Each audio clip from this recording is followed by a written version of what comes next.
বাঁচাও বাঁচাও, কেউ আমাকে, এখানে বাঘ এসেছে, আমাকে খেয়ে ফেলবে, বাঁচাও। আরে নদীকে বাঘ ধরছে, চলো আমরা ওকে গিয়ে বাঁচাই, চলো তাড়াতাড়ি বলো কোথায় বাঘ, আমি ওকে পাথর দিয়ে মেরে দেবো। বাঘ, আমি তো তোমাদেরকে উল্লু বানিয়েছি, অনেক মজা হয়েছে, হা হা হা।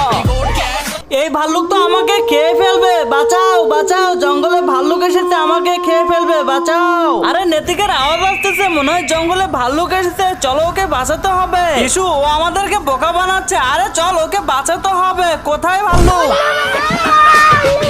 কিন্তু তার আগে তোমার কাছে কোনটা সব থেকে বেশি দামি, এক বস্তা টাকা নাকি মা বাবা? যদি মা বাবা হয় ভিডিওতে একটি লাইক করে চ্যানেলটা সাবস্ক্রাইব করে দিও। লাইক সাবস্ক্রাইব যদি তুমি না করো তাহলে আমি বুঝে নেব তুমি মা বাবাকে একটুও ভালোবাসো না। আমি বলেছিলাম না ও মিথ্যা কথা বলতে, চলো এখান থেকে। বাঁচাও, আমাকে সাপ কামড়ে দিয়েছে, বাঁচাও। আজকে আমরা কেউ যাব না, ও আমাদেরকে আবারও উল্লু বানাবে। আশেপাশে অনেক গরম পড়েছে, সাপ থাকতে পারে, চল আমরা গিয়ে দেখে আসি। হ্যাঁ চল। আরে একে তো সত্যি সাপ কামড়ে দিয়েছে, এ তো মারা গেছে। যদি মিথ্যে কথা না বলতো এমনটা হতো না।